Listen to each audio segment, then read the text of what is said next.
For 12 years, I thought being a good mother-in-law meant giving everything I had to make my son's wife happy. I paid for their wedding, their honeymoon to Bali, covered their mortgage when Declan lost his job, and even bought Ariana Peters the luxury car she'd been eyeing for months.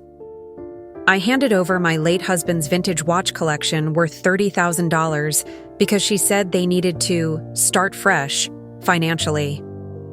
When she got pregnant, I spent weeks helping them renovate the nursery, working 16-hour days, painting and decorating while battling arthritis pain I never mentioned.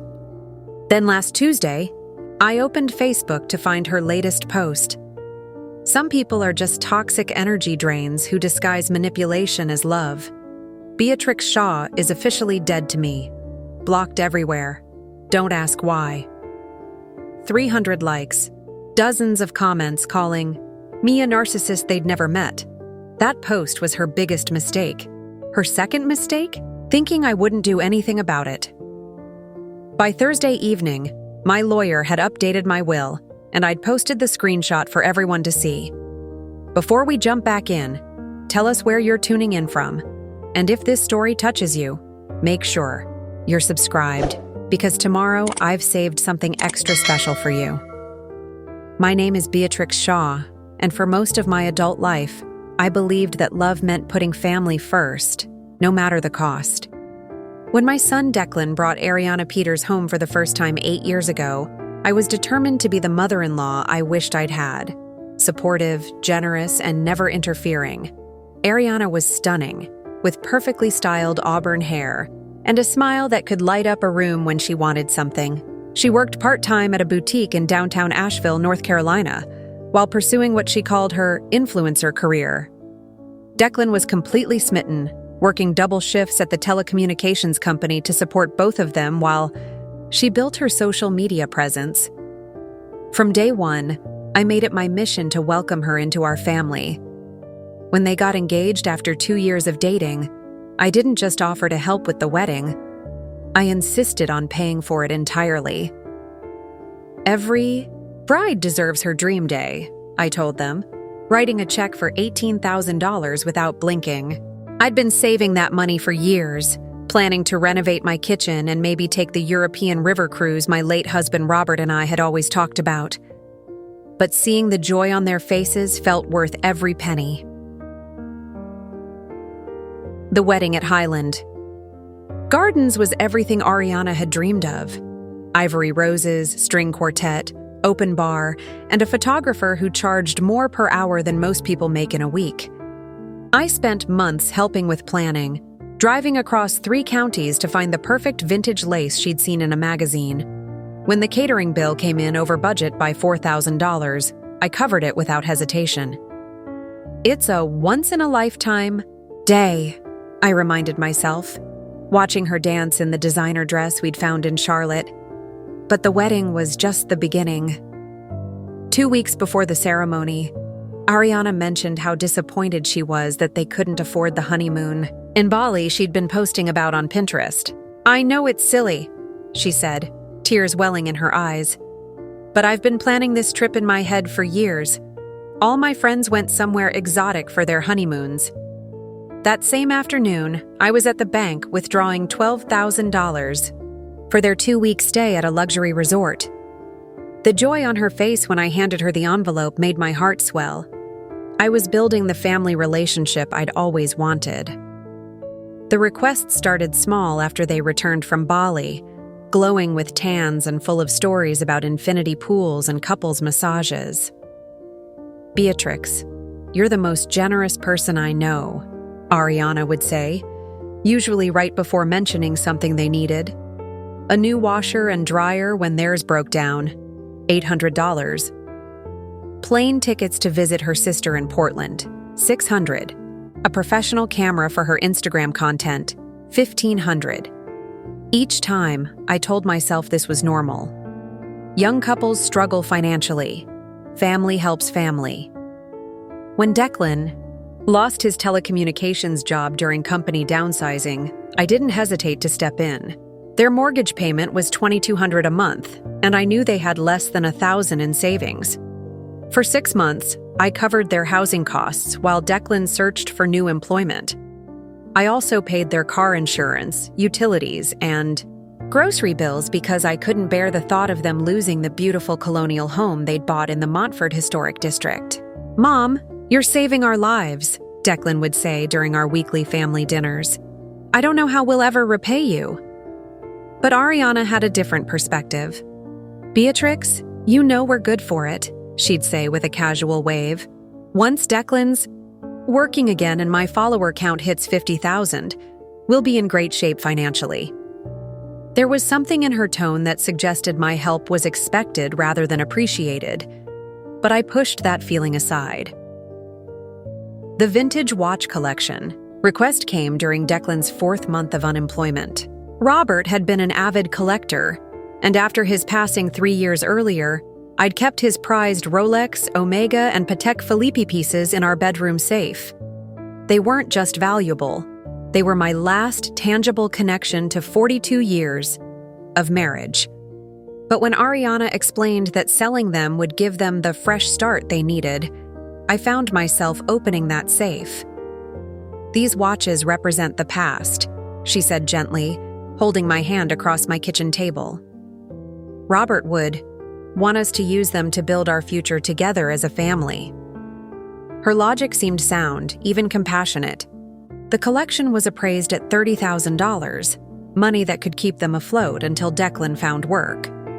I signed the papers at the jewelry store, watching a stranger examine Robert's favorite timepiece, the one he'd worn to our wedding, to Declan's graduation, to every important moment of our life together.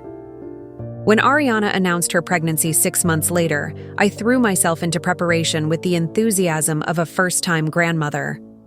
Their spare bedroom needed to become a nursery, and Ariana had very specific visions.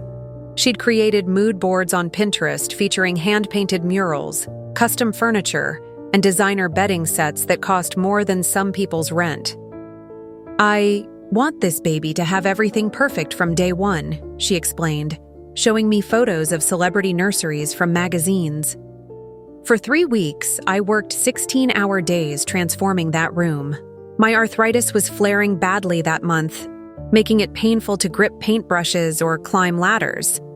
But I pushed through. I hired a local artist to paint the elaborate forest scene Ariana had designed, complete with woodland creatures and hand-lettered inspirational quotes. I assembled the convertible crib, installed the custom shelving, and hung the vintage chandelier she'd found at an antique shop in Savannah. When she posted photos of the finished nursery on Instagram, the comments poured in. "Goals, this is magazine-worthy. Lucky baby." But in all those glowing posts, in all those carefully curated photos, there was never a mention of who had made it possible. No tag, no credit, no acknowledgement that someone else's time, money, and aching joints had created this picture-perfect space. I told myself it didn't matter. Grandmothers are supposed to love without expectation of recognition. This was about family, not public credit. Looking back now, I can see how each act of generosity was setting a precedent. Every time I said yes without question, every time I prioritized their wants over my own needs, I was teaching them that my role in the family was to give while they took. I was training them to see me not as a person with my own dreams and limitations, but as a resource to be accessed whenever necessary. But at the time, I genuinely believed I was building something beautiful. I thought my sacrifices were investments in family relationships that would grow stronger over the years. I imagined future holidays where Ariana would tell her friends about her wonderful mother-in-law, future grandparenting moments where my generosity would be remembered with gratitude. I was creating the loving, supportive family dynamic I'd always craved, even if it meant putting my own needs aside indefinitely. What I didn't understand yet was that some people mistake kindness for weakness, generosity for obligation. I was about to learn that lesson in the most painful way possible. The morning that changed everything started like any other Tuesday in October. I was having my usual breakfast of oatmeal and coffee, scrolling through Facebook to catch up on neighborhood news, and see photos from my book club friends. The autumn leaves were just starting to turn in Asheville, and I was planning to drive out to the Blue Ridge Parkway later to take some photos for my own modest social media presence. That's when I saw it. Ariana's post was pinned to the top of my feed, posted just 20 minutes earlier at 7:43 a.m. The profile picture showed her in the designer maternity dress I'd bought her last month, a flowing cream-colored piece from a boutique in Charlotte that cost more than my monthly grocery budget. But it wasn't the image that made my coffee cup slip from my hands. It was the words underneath. Sometimes you have to protect your peace by cutting off toxic people, even when they're family. Some individuals disguise manipulation as love and use guilt as a weapon. They think because they've done things for you, they own you. They believe their generosity gives them the right to control your life and decisions. Well, I'm done being anyone's emotional punching bag. Beatrix Shaw is officially dead to me. Blocked on all platforms.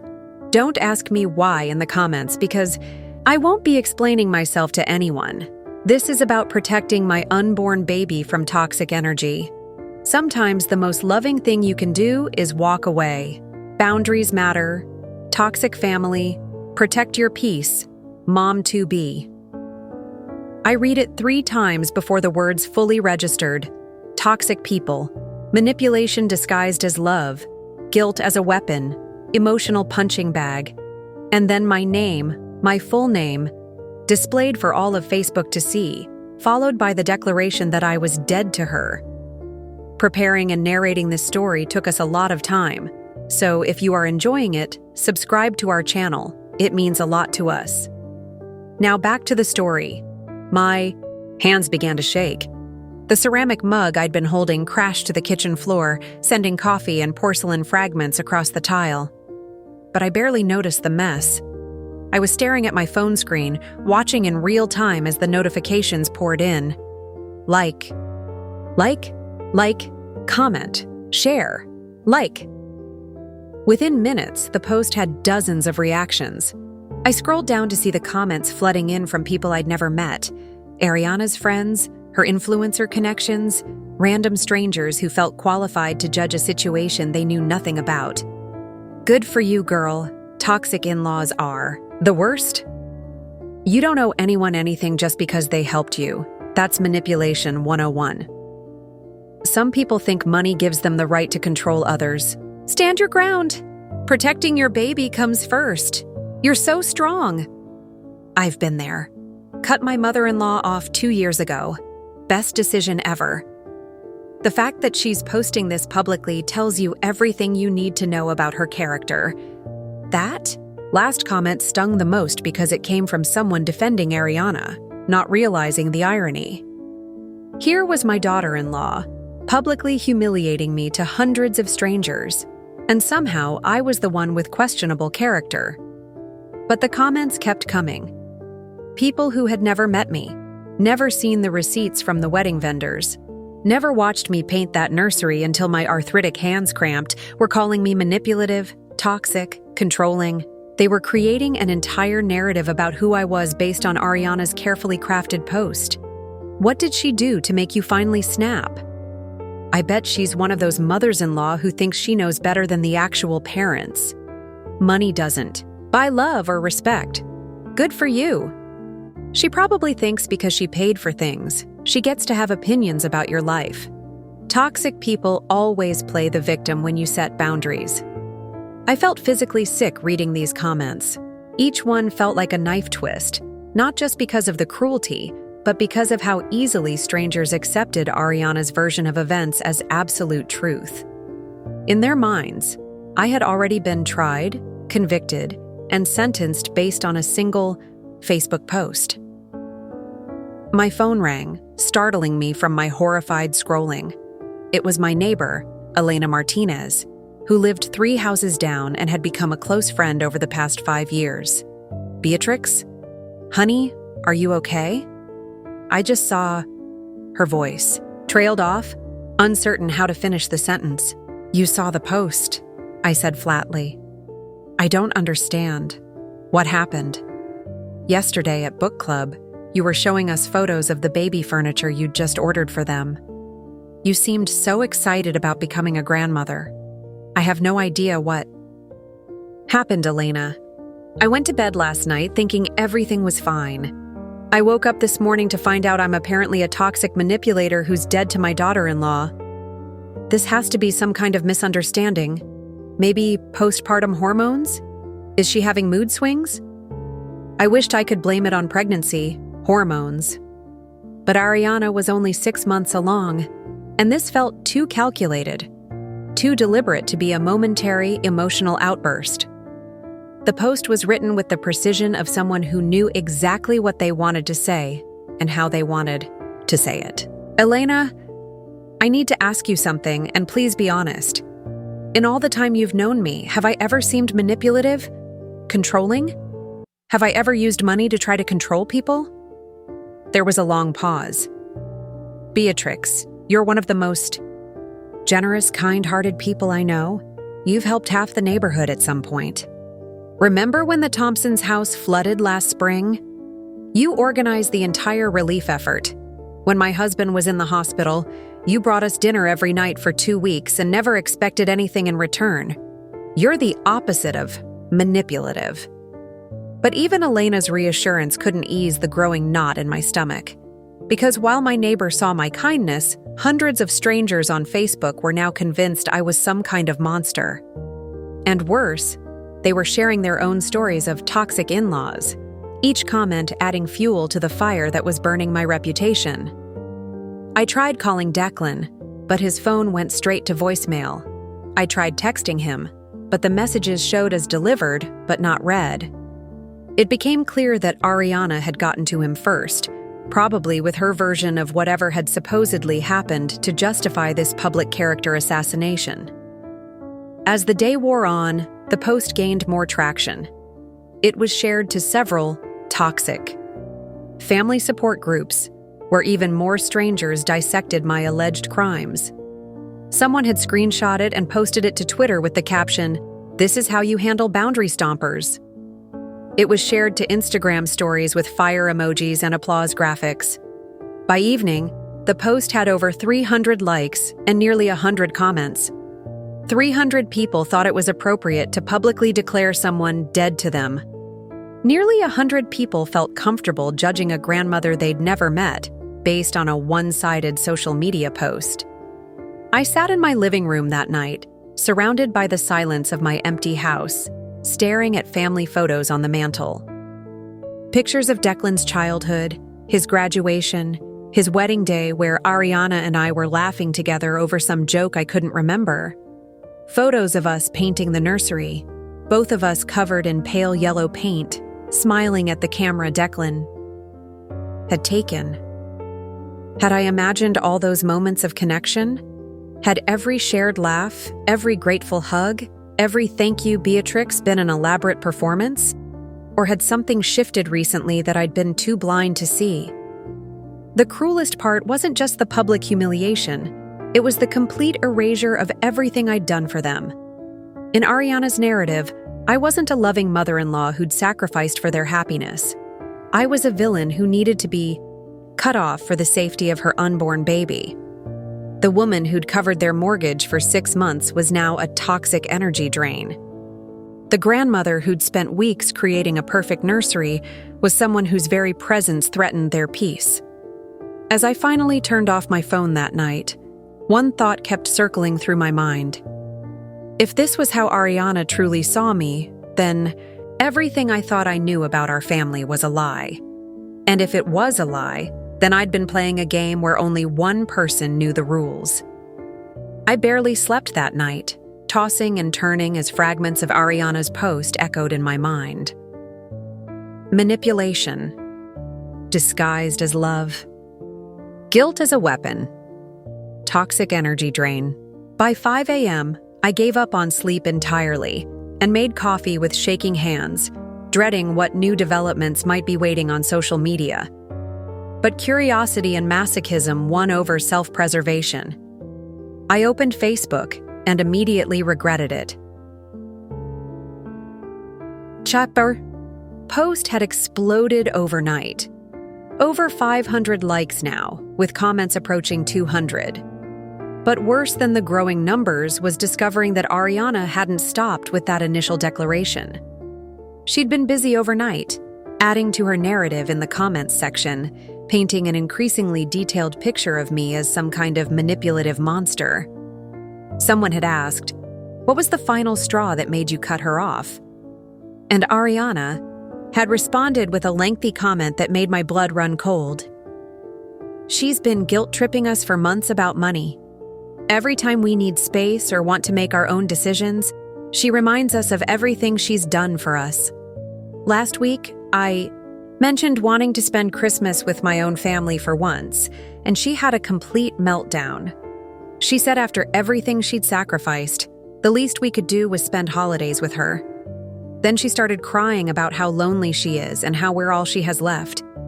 It was pure emotional manipulation.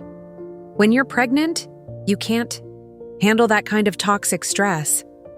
I stared at that comment in complete bewilderment. Christmas? I hadn't even brought up Christmas yet. It was only October, and I certainly hadn't had any meltdown about it. In fact, the last time I'd spoken to them about holidays was in passing, when I'd mentioned I was planning to volunteer at the community center on Thanksgiving to serve meals to families in need. But there it was, in black and white, a completely fabricated story that hundreds of strangers were now accepting as fact. The responses poured in immediately. "Oh, honey, that's classic guilt manipulation. You made the right choice." "The tears are always fake. My mill does the same thing." "She sounds exhausting. No wonder you had to protect yourself." "Pregnant women need peace, not drama. You're being such a good mom already. Good mom already." My hands were trembling as I continued scrolling. Another commenter had asked about the money aspect, and Ariana had elaborated. "She acts like we're supposed to be grateful forever because she helped us financially. But here's the thing, she offered. We never asked for any of it. She insisted on paying for our wedding, she insisted on the honeymoon, she insisted on helping with bills when Declan was unemployed. But now she acts like we owe her our entire lives because of it. That's not love, that's control." The casual dismissal of tens of thousands of dollars was staggering. She offered, as if my wedding gift had been some minor gesture instead of my entire renovation fund. We never asked, except for all the times Ariana had mentioned how sad she was that they couldn't afford this or that, with those carefully timed tears that always preceded my check writing. But the comment that truly shattered me came in response to someone asking about the baby. The worst part is how she acts like this baby belongs to her too. She's already trying to control every decision we make about our pregnancy. She bought all this baby furniture without asking what we wanted. She painted the nursery in colors we never chose. And now she expects us to be grateful that she took over our space and made it about her vision instead of ours.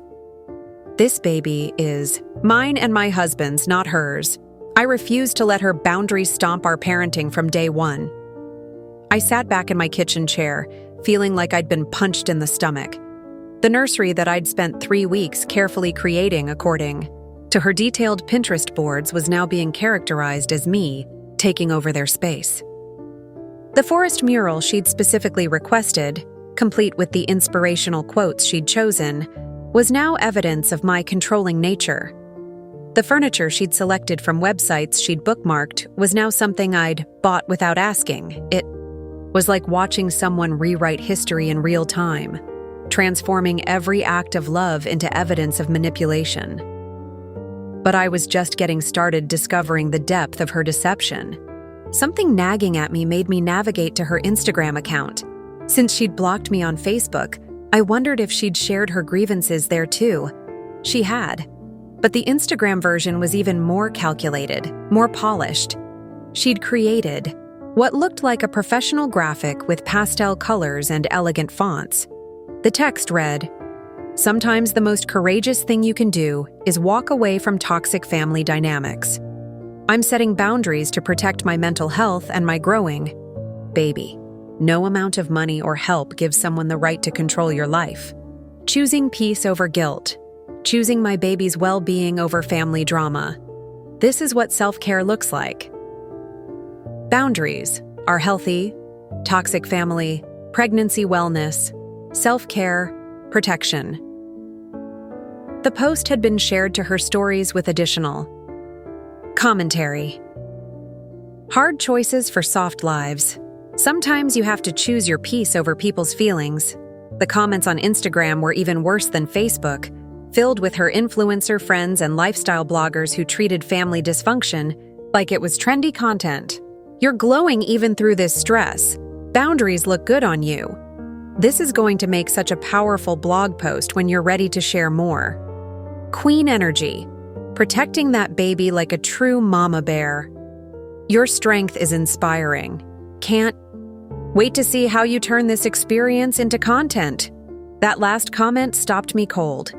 Turn this experience into content. Was that what this was? Had my destruction become material for her online brand? I clicked through to her stories, and my suspicions were confirmed. She'd posted a series of aesthetic quote cards about cutting off toxic people, choosing peace, and protecting your energy. Each one was perfectly designed with her signature color scheme and fonts. This wasn't an emotional outburst. This was a content strategy. But the most damaging discovery came when I searched her name on Twitter. Someone had screenshot her Facebook post and shared it in a thread about toxic in-laws, where it had been retweeted hundreds of times. The original tweet read, "This is how you handle manipulative family members. No explanation needed. Just cut them off and protect your peace." Reading through the replies was like watching a public execution by people who'd never met me. They dissected my alleged crimes with the confidence of expert psychologists. They shared their own stories of cutting off family members, using my situation as validation for their own decisions. They discussed the red flags of my behavior as if they'd witnessed it firsthand. The fact that she paid for things expecting gratitude is classic narcissistic behavior. I bet she's one of those MILs who thinks grandparents have rights. Money. Manipulation is abuse. Good for this girl for recognizing it. The pregnancy thing is what really gets me. These women think they own your babies. She probably thought paying for stuff meant she could control their entire lives. One particularly detailed thread analyzed my supposed psychological profile based entirely on Ariana's post. The thread starter, who claimed to be a trauma-informed therapist, broke down all the ways I exhibited covert narcissistic tendencies and financial abuse patterns. It was shared over 1,000 times. But perhaps the cruelest irony was discovering that Ariana had been building this narrative for months.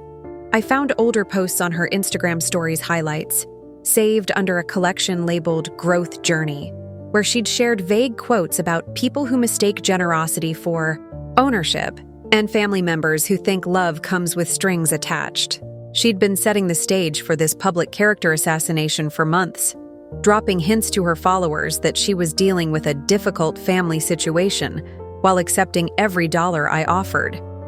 Each inspirational quote about cutting off toxic people had been laying groundwork for the day she'd put my name to those accusations. The most painful part wasn't even the lies. It was realizing how calculated it all was. This wasn't a moment of pregnancy hormone-fueled emotion. This was a deliberate, premeditated destruction of my reputation, planned and executed with the precision of a social media campaign. And somehow, in her version of reality, I was the villain for having loved them too much. Sitting in my kitchen that morning, surrounded by the wreckage of my reputation, I found myself staring at the family photos scattered across my counter, images I'd pulled out the night before in a desperate attempt to make sense of what had happened. Each picture told a story that directly contradicted the narrative Ariana was spinning online. But more than that, they reminded me of how I'd gotten to this point in the first place. The journey to becoming Asheville's most hated mother-in-law had begun 8 years earlier. Not with malice or manipulation, but with the deepest kind of grief and the most genuine intentions. Robert had been gone for 3 years now. but I could still remember the exact moment our family dynamic shifted forever.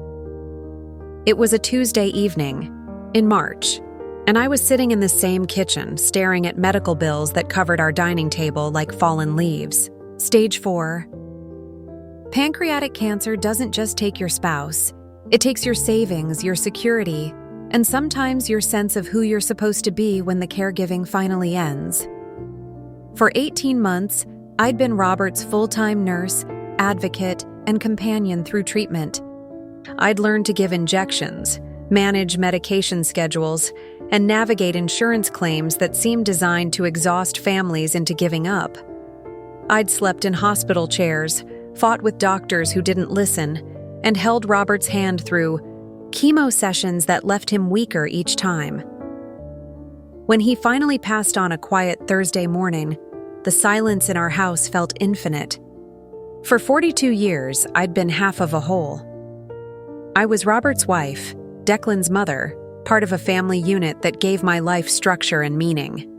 Suddenly, I was just Beatrix Shaw, a 60-year-old widow with too much empty space and too much time to think.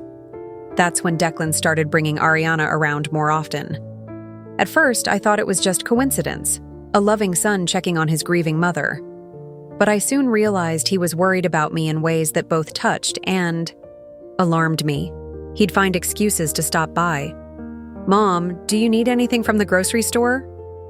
"Mom, Ariana and I were in the neighborhood." "Mom, we brought dinner because we know you're not eating enough." The truth was, I wasn't eating enough. I wasn't sleeping well.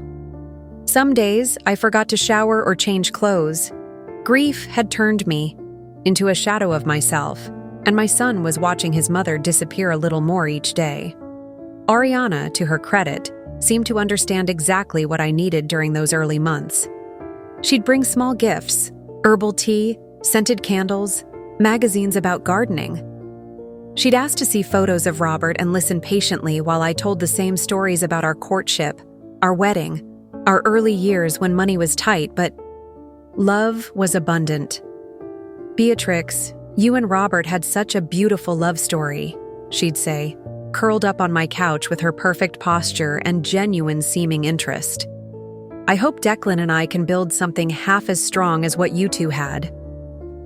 Those words were like balm to my wounded heart. Here was this lovely young woman who wanted to learn from my marriage, who saw value in the life Robert and I had built together.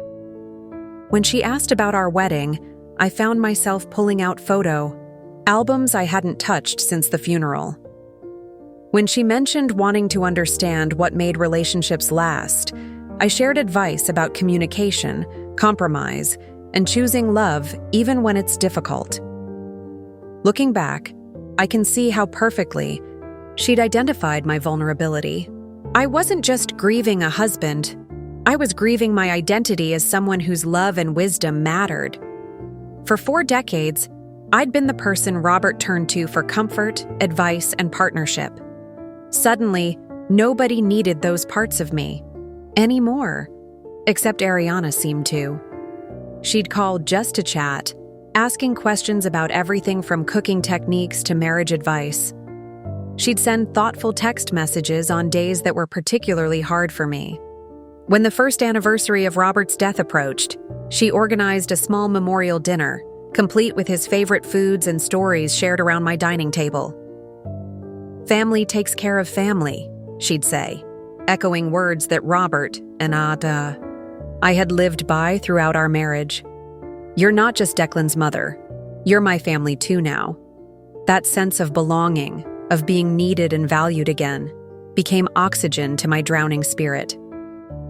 When Declan proposed to her 8 months after Robert's death, I wept with genuine joy, not just because my son had found love, but because I'd found a daughter who seemed to treasure the same values about family that had anchored my entire adult life.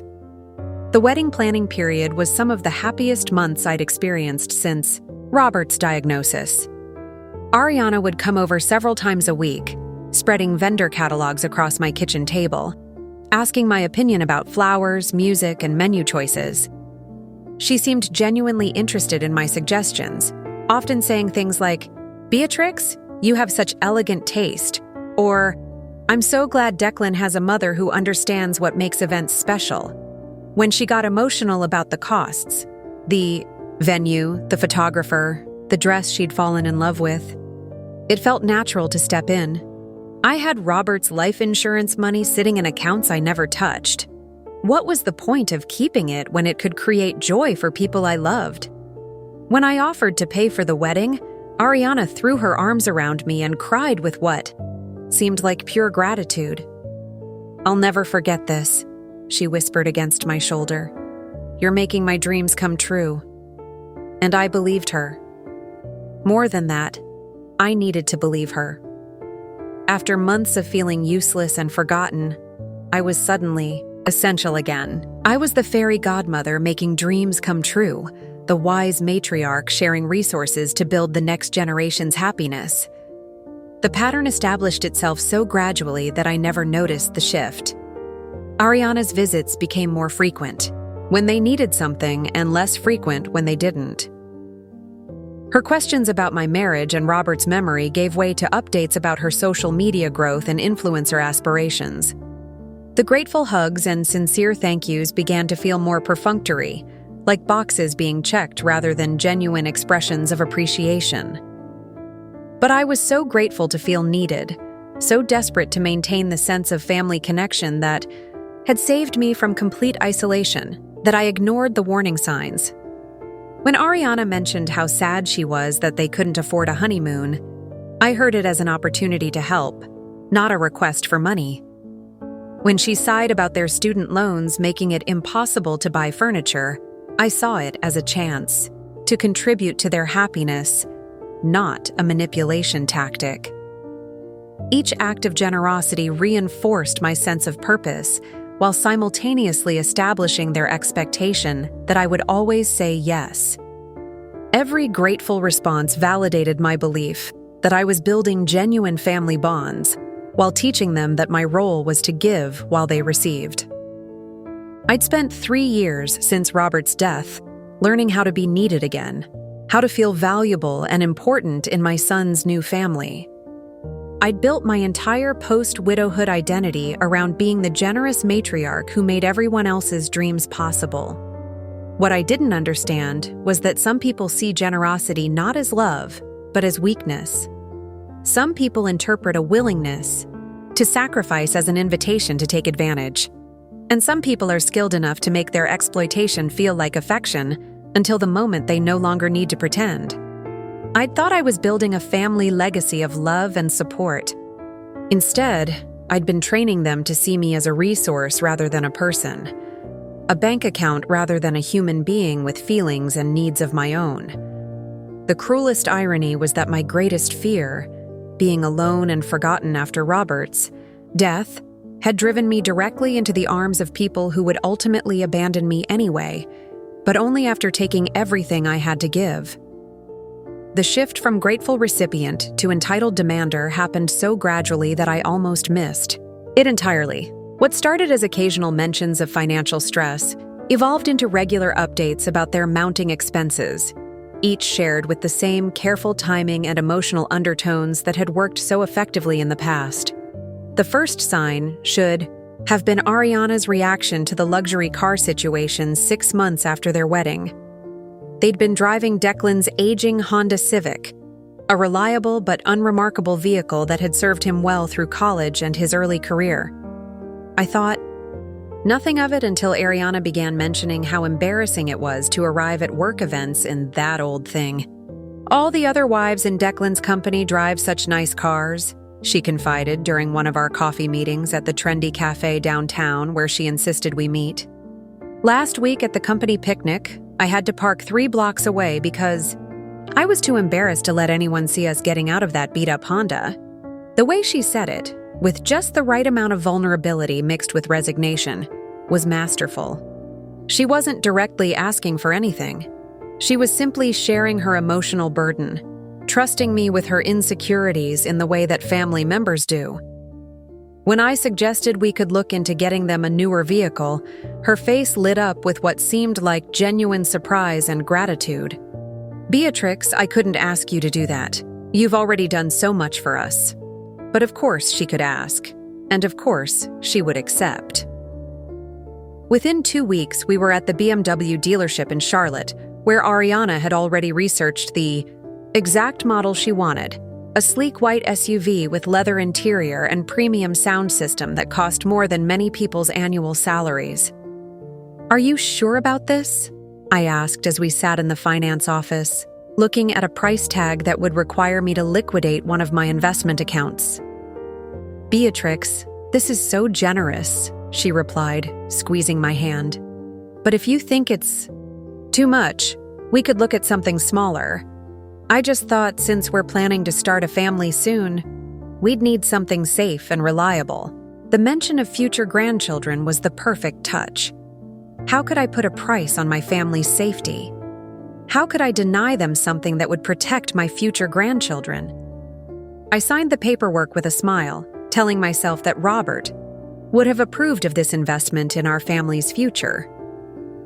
But the gratitude that had once felt genuine began to feel increasingly performative. When Ariana posted photos of herself with the new BMW on Instagram, the captions focused on her blessed life and manifestation skills rather than acknowledging the grandmother who'd made it possible. When friends commented asking how she could afford such a nice car on Declan's salary, she replied with vague mentions of good financial planning and priorities. The requests became more frequent and more casual after that. A weekend getaway to Savannah for their first anniversary. Just $1,500 for the boutique hotel she'd found. New living room furniture because their apartment didn't reflect their growth. $3,000 for the sectional sofa and coffee table set she'd been eyeing. Professional photos for their Christmas cards. $800 for the photographer whose work she'd admired on social media.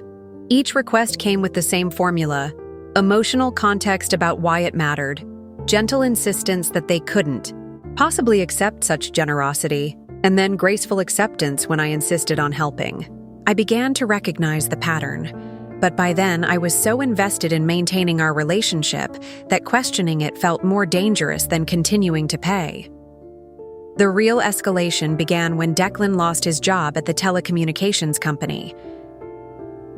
What had started as temporary assistance during a difficult period quickly morphed into an expectation that I would cover not just their basic needs, but their lifestyle maintenance as well. Beatrix, I know you're already doing so much by covering our mortgage, Ariana said during one of our regular check-ins. But I'm worried about Declan's mental health. He's been so depressed about the job situation, and I think it would really help if we could maintain some normalcy in our lives. Normalcy, it turned out, included their gym memberships, Ariana's monthly salon appointments, their subscription boxes, and their regular date nights at upscale restaurants. When I gently suggested that they might consider cutting some expenses during this difficult time, Ariana's response was swift and emotional. "Of course you're right," she said, tears forming in her eyes. "It's just so hard to give up the little things that keep us sane during all this stress. But you're absolutely right. We need to sacrifice more. Declan already feels like such a failure, and now we'll have to tell him he can't even go to the gym anymore."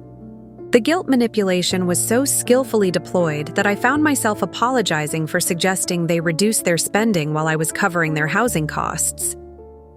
Within an hour, I was writing another check to cover their normalcy maintenance for the month.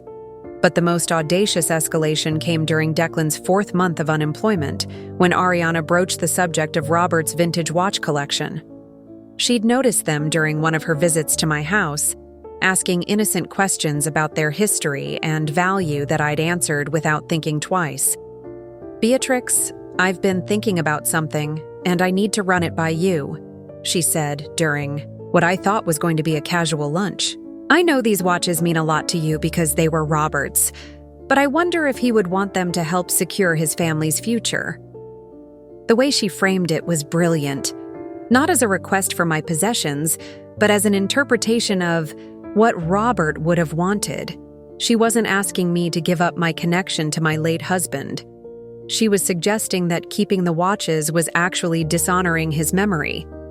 "I would never ask you to sell them," she continued, "but they're just sitting in that safe, not helping anyone." Robert was such a practical man. I can't help but think he'd want us to use them to get back on our feet rather than letting them collect dust while his family struggles. When I hesitated, she deployed her most effective weapon, pregnancy announcement combined with financial desperation. "Actually, there's something else I need to tell you," she said, her voice dropping to a whisper. "I'm pregnant. We just found out yesterday, and we're thrilled, but we're also terrified. How can we bring a baby into this world when we can barely keep the lights on? I keep thinking about how Robert would want his grandchild to have security and stability." The emotional manipulation was so layered and sophisticated that I almost didn't recognize it as manipulation at all.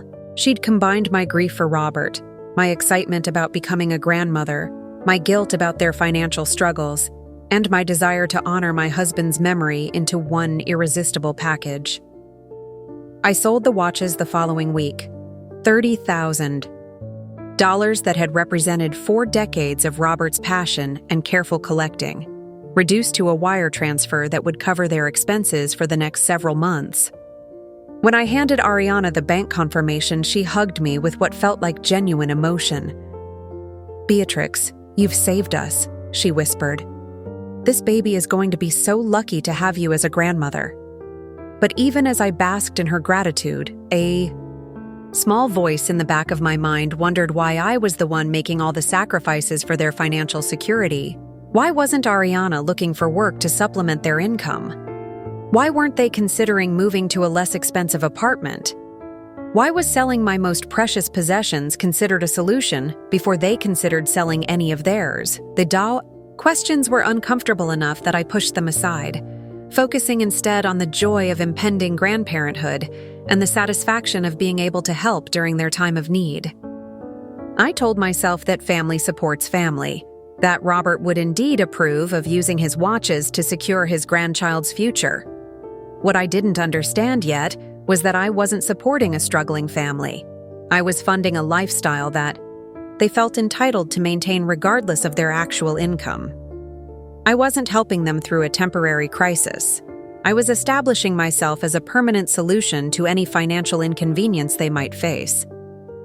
The most dangerous part wasn't even the money I was spending.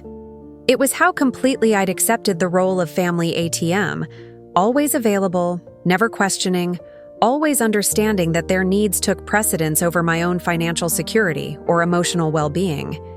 The confrontation that would ultimately destroy our relationship began innocently enough, with what I thought was going to be a pleasant family dinner to celebrate Ariana reaching her second trimester.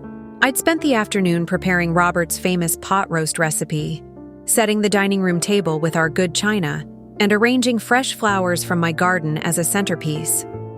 When Declan and Ariana arrived that Sunday evening in October, I immediately noticed something different in the atmosphere. Declan seemed unusually quiet, avoiding eye contact and fidgeting with his phone instead of engaging in our usual pre-dinner conversation. Ariana, by contrast, appeared almost animated, with an energy that felt more aggressive than excited. "Beatrix, we need to talk about some things," she announced before we'd even finished our salads. "There are some boundaries we need to establish. Now that the baby is coming." The word boundaries sent an immediate chill through me. In my experience, when someone announces they need to set boundaries, it usually means they're about to take something away from you while making it sound like it's for your own good. "Of course," I replied carefully. "I want you both to feel comfortable with whatever arrangements work best for your family."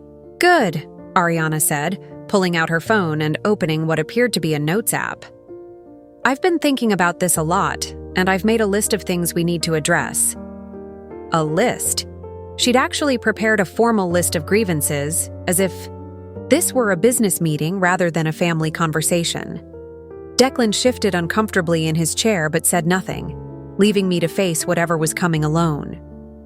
"First," she began, "we need to talk about your involvement in baby decisions.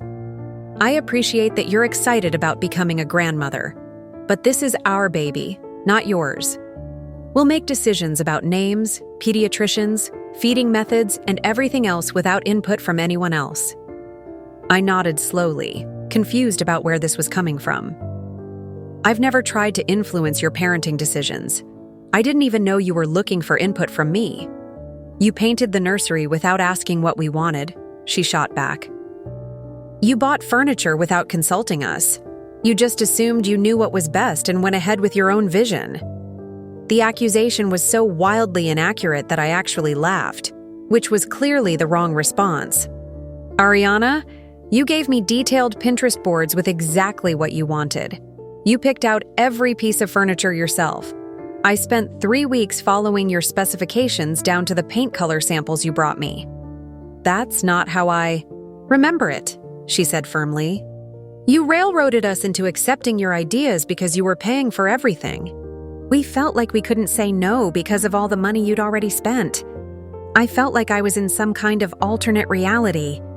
You could have said no at any time. You could have told me to stop. You could have said you wanted to handle it yourselves. And hurt your feelings after everything you'd done for us?" Declan finally spoke up, his voice carrying a tone I'd never heard from him before. "Mom, you don't understand the pressure you put on people with your generosity. It's impossible to say no to you without feeling guilty." The words hit me like a physical blow. My own son was now characterizing my love and support as pressure and manipulation. The pot roast I'd been so excited to share suddenly tasted like cardboard in my mouth. "I had no idea you felt pressured," I managed to say. "I thought I was helping. I thought you were happy with what we created together." "We were grateful," Ariana continued. "But gratitude isn't the same as choice. When someone gives you things you can't afford to refuse, you lose your autonomy. And now, with the baby coming, we need to establish that we're the parents, not you." "I never suggested I was the parent," I protested. "I never tried to overstep." "Really?" Ariana interrupted, her voice rising. "Because you've already bought a crib, a changing table, and a dresser without asking what we wanted. You've decided what colors the nursery should be, what theme it should have, what decorations should go on the walls. You've made decisions about our baby's space as if you were the mother. Because you asked me to." The words came out louder than I'd intended, my frustration finally breaking through. "You showed me exactly what you wanted. You gave me the paint samples, the Pinterest boards, the furniture links. How is doing what you specifically requested considered overstepping? We felt like we had to ask you because you were paying for everything," Declan said. "When someone is covering all your expenses, you can't exactly tell them no when they offer to help with the baby stuff too." The circular logic was making my head spin. They were simultaneously claiming that I'd forced my choices on them and that they'd felt obligated to let me help because of the money I'd already given them. Either way, somehow, I was the villain in the story. "Second item on my list," Ariana continued, consulting her phone as if the emotional bomb she'd just dropped required no processing time. "We need to establish financial boundaries. We can't keep accepting money from you because it's creating an unhealthy dynamic." I should have felt relief at those words, but instead I felt suspicious. "What kind of financial boundaries?" "We need to be completely independent," she declared. "No. More help with bills. No more gifts. No more covering expenses. We need to learn to stand on our own 2 feet. Own 2 feet." "Okay," I said slowly. "I think that sounds like a healthy goal. When would you like this independence to start?" The pause that followed was telling. Ariana glanced at Declan, who was staring intently at his dinner plate. Finally, she cleared her throat. "Well, obviously, we can't just cut everything off immediately. Declan still hasn't found work, and we have commitments based on the assumption of your continued support. We'll need time to transition." "How much time?" "Maybe after the baby is born and we've had time to adjust to our new situation. Probably next fall, when things settle down." I did quick math in my head. The baby was due in April. Next fall would mean another full year of financial dependence while simultaneously lecturing me about the unhealthy dynamic my support was creating. "Let me make sure I understand," I said carefully. "You want to establish financial independence, but you want me to continue supporting you financially for another year while you prepare for that independence. You're making it sound unreasonable," Ariana snapped. "We have a baby coming. We have expenses. We can't just flip a switch and suddenly not need help anymore." "But you can flip a switch and suddenly decide that my help is toxic and controlling?" "That's not what we're saying," Declan started. "That's exactly what you're saying," I interrupted, my patience finally exhausted. "You're telling me that my generosity is manipulative and unhealthy, but you want me to continue being generous for another year. You're saying I've overstepped boundaries with the nursery that you specifically asked me to create. You're claiming I've pressured you with gifts you were free to refuse but chose to accept."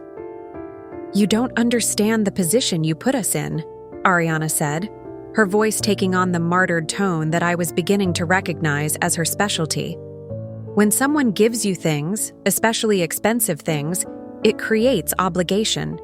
It creates debt that can't be repaid. I never asked for repayment. I never created any obligation. I gave because I love you and wanted to help.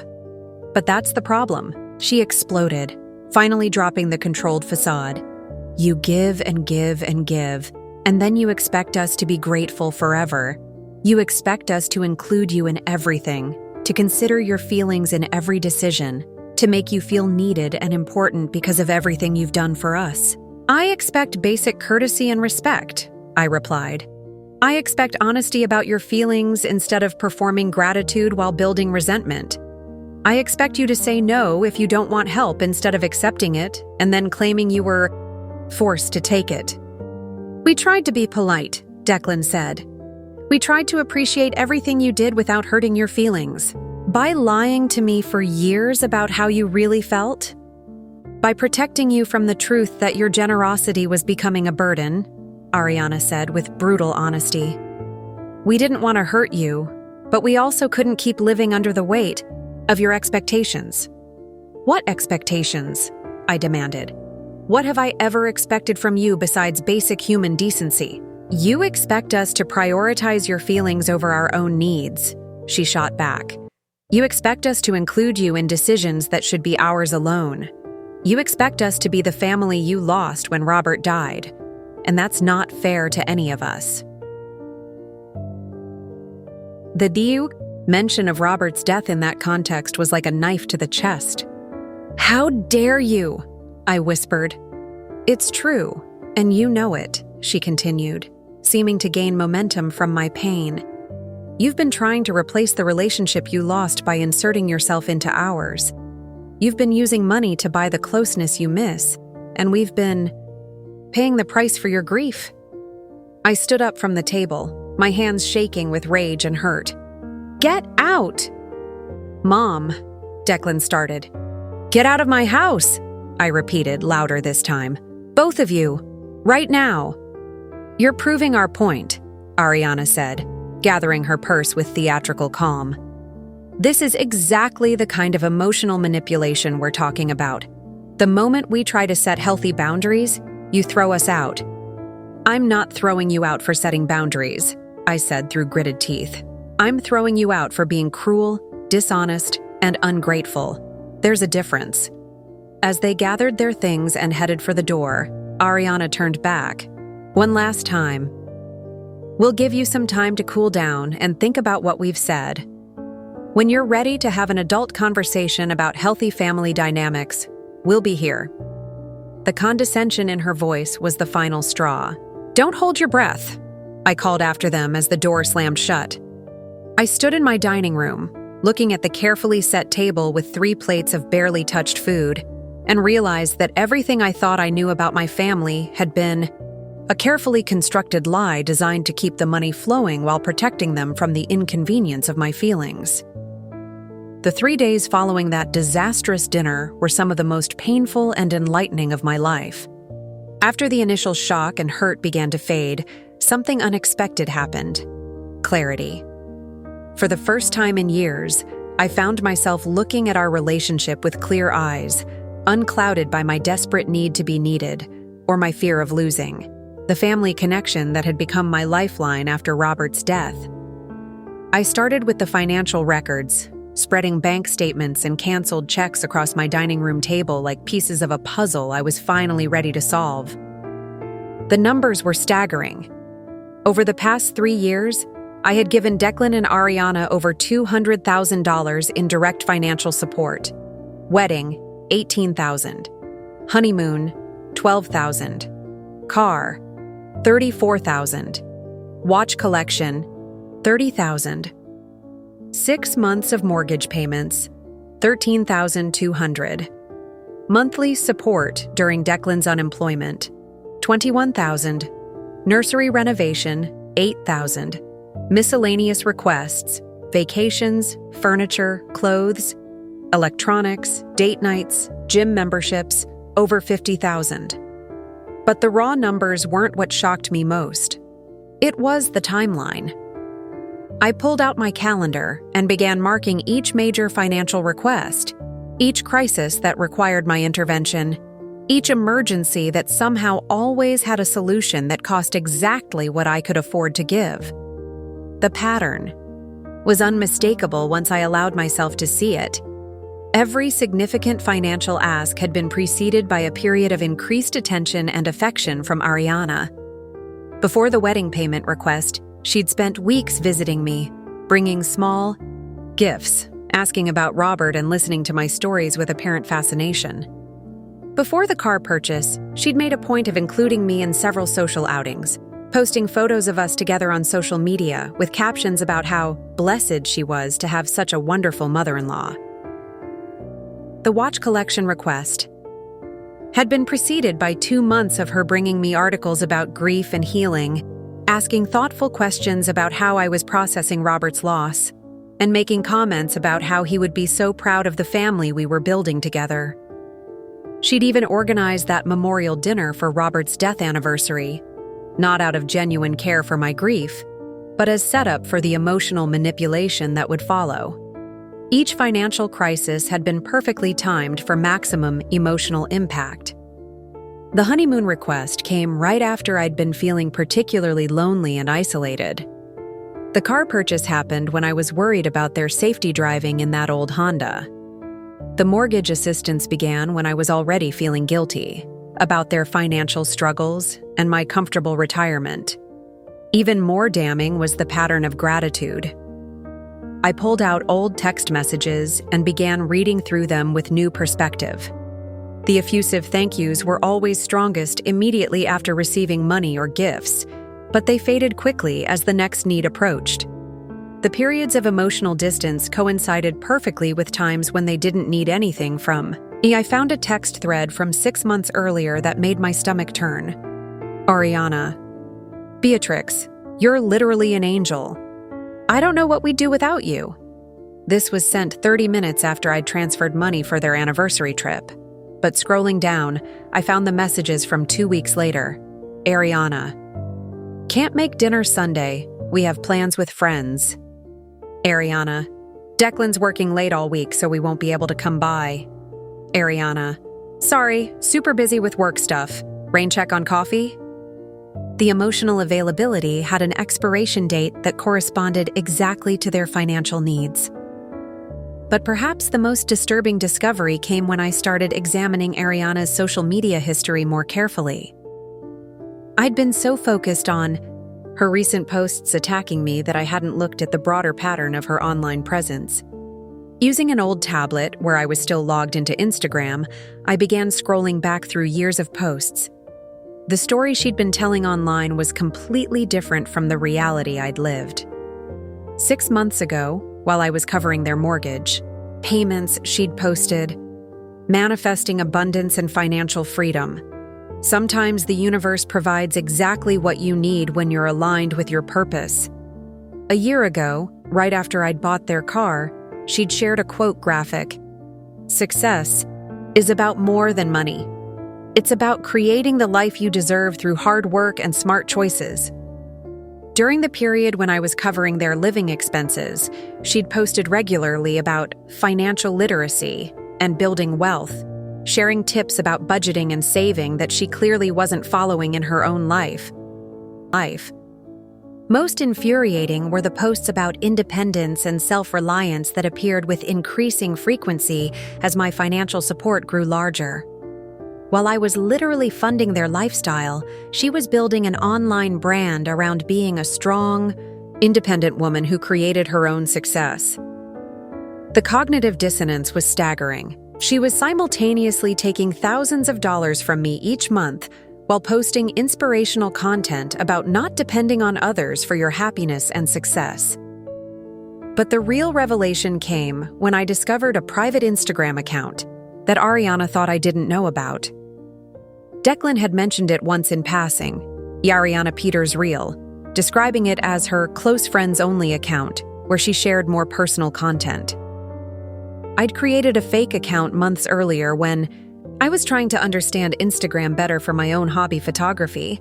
Using that account, I was able to see her real posts, and what I found there made everything else make sense. The private account told a completely different story. Here, Ariana wasn't the grateful daughter-in-law or the self-made success story. Here she was strategizing, from 8 months ago, successfully convinced MIL to cover mortgage again. She literally offered before I even finished explaining the situation. Some people are so easy to read. From 6 months ago, MIL drama today, because I couldn't make dinner. Like, I'm not required to entertain her just because she pays for stuff. That's on her for offering, not on me for accepting. From 3 months ago, Declan thinks we should be more grateful to his mom, but she gets to feel needed and important. We get financial help. It's a fair trade. She's buying herself a family and we're selling it to her. Everyone wins. From 2 months ago. Baby stuff is so expensive, but thank God for Miles' guilt complex, LOL. Mentioned how overwhelming it all is, and she immediately offered to handle the nursery. Didn't even have to ask directly. The posts painted a clear picture of someone who saw our relationship as a business transaction. She wasn't grateful for my help. She was proud of how effectively she could manipulate me into providing it. I wasn't a beloved mother-in-law making generous gestures out of love. I was a mark being expertly worked by someone who understood exactly which emotional buttons to push. The most devastating post was from just 2 weeks ago, right before our confrontation. Getting tired of the whole grateful daughter-in-law performance, Mill expects so much emotional labor in exchange for money we never asked for in the first place. Ready to set some boundaries and see how much she really cares about us when she can't buy our attention anymore. So the boundary conversation hadn't been about healthy family dynamics at all. It had been a test to see if she could get me to continue funding their lifestyle while reducing the amount of gratitude and attention she had to provide in return. The private account also revealed something I'd suspected but hadn't wanted to admit. This wasn't their first time doing this. There were references to Ariana's own family members who had been similarly exploited and then discarded when they either ran out of money or started asking questions. A post from a year ago mentioned, had to cut off mom's sister because she was getting too clingy about the loan situation. Some people can't just give help without making it weird and controlling. Another from 18 months ago.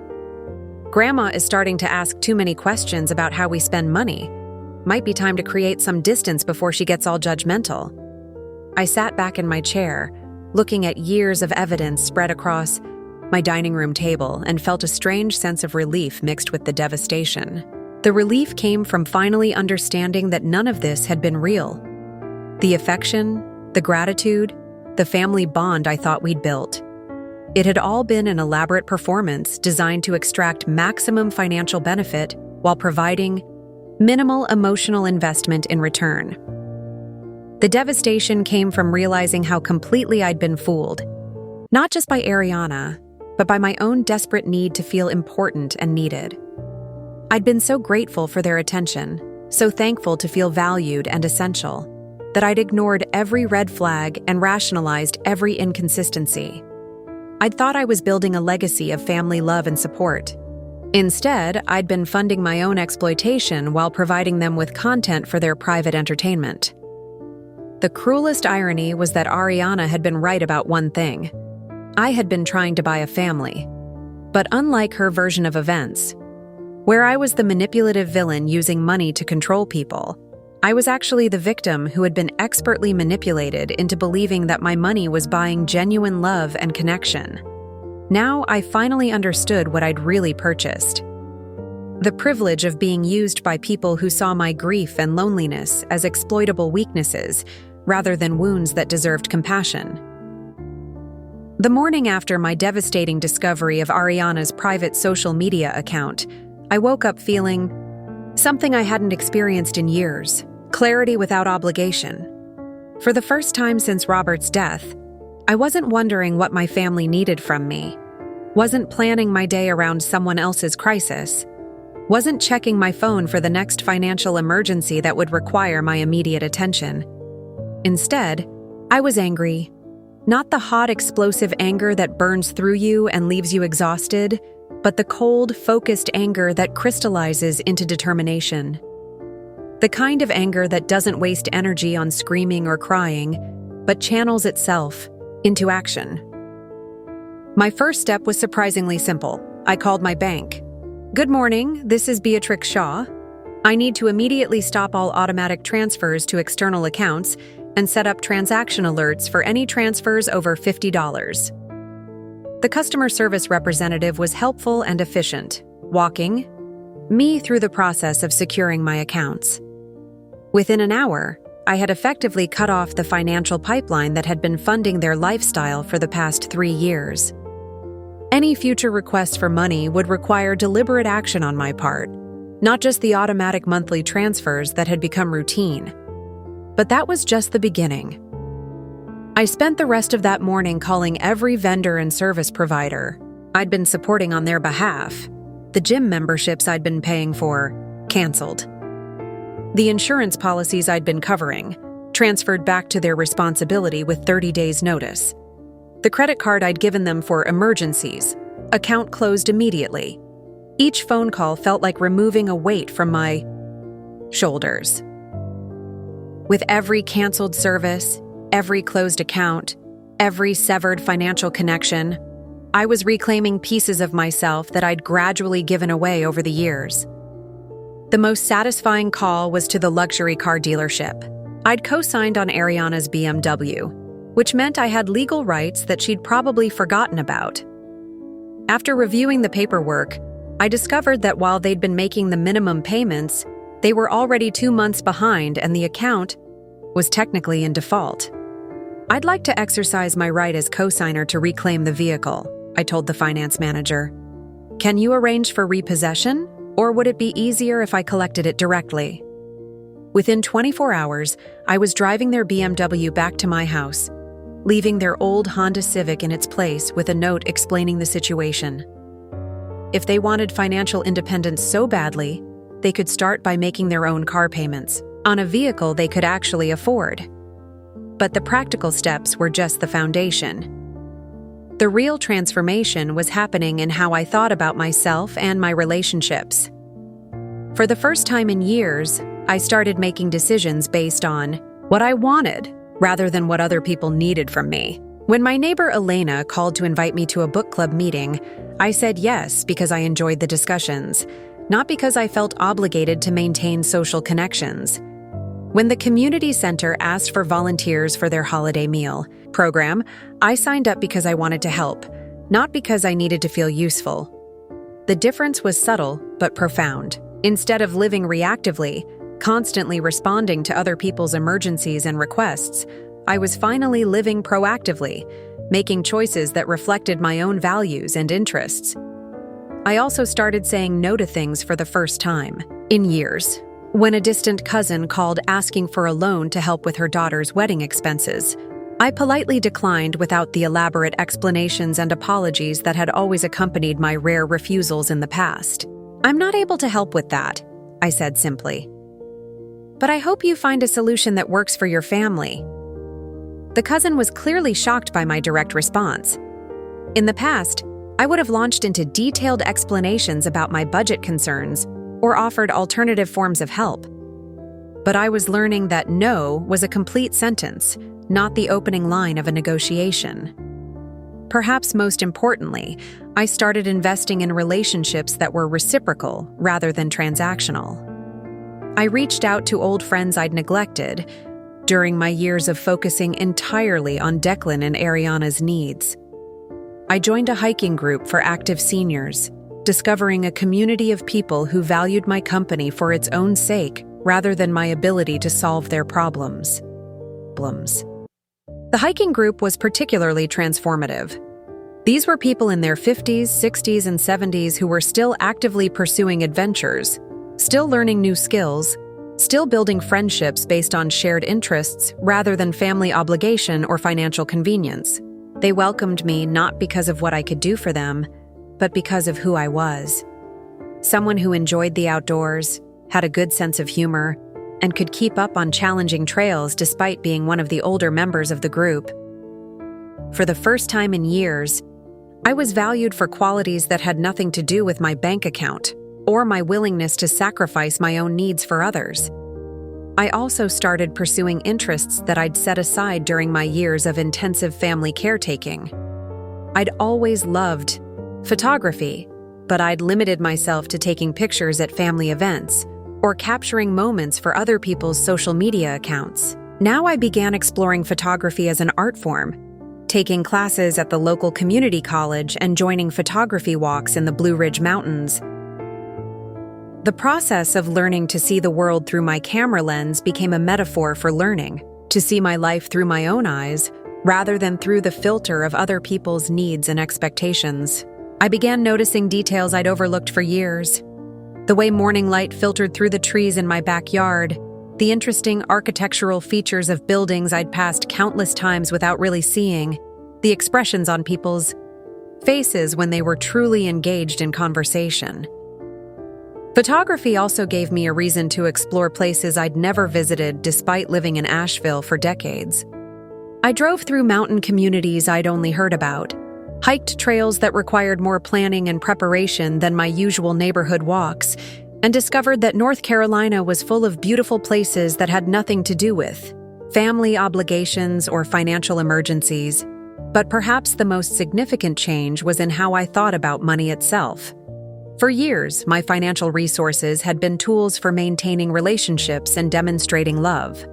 Every dollar spent on Declan and Ariana had been an investment in family connection, a way of proving my value as a mother and grandmother. Now I began thinking about money as a tool for creating the life I actually wanted to live. I started researching travel options I'd never considered, photography workshops in national parks, hiking tours in other countries, cultural experiences that had always seemed too expensive or too indulgent for someone whose primary purpose was supporting other people's dreams. I opened a separate savings account specifically for my own adventures and began transferring the money that would have previously gone to their monthly support into this freedom fund. Watching that balance grow instead of constantly shrinking was its own form of therapy. The psychological shift was remarkable. Instead of feeling guilty about spending money on myself, I started feeling guilty about the years I'd wasted funding other people's ungrateful lifestyles. Instead of worrying about whether I was being generous enough, I started worrying about whether I was being smart enough with my resources. Most importantly, I stopped waiting for other people to give my life meaning and purpose. For 3 years, I'd structured my days around their needs, their schedules, their crises. I'd measured my worth by their gratitude and my success by their happiness. Now I was learning to find purpose in my own growth, my own discoveries, my own relationships with people who actually wanted to spend time with me. I was discovering that a life lived for yourself doesn't have to be selfish. It can be generous in ways that don't require you to sacrifice your own well-being. The freedom was intoxicating, but it was also terrifying. After years of defining myself through my relationships with others, I had to figure out who Beatrix Shaw was when she wasn't someone's mother, someone's financial support system, someone's solution to every problem. The answer, I was beginning to discover, was someone far more interesting than I'd given myself credit for. 3 months after cutting financial ties with Declan and Ariana, something remarkable happened that I never could have predicted. My life became genuinely fulfilling, in ways that had nothing to do with family drama or financial manipulation. But more surprisingly, my newfound independence and self-respect began attracting exactly the kind of positive attention and opportunities that I'd been desperately trying to buy through years of misguided generosity. It started with the photography. What had begun as a simple hobby to fill the emotional void left by my family's absence quickly evolved into something much more significant. The community college instructor, a professional photographer named Marcus Chen, noticed that my work had an unusual perspective.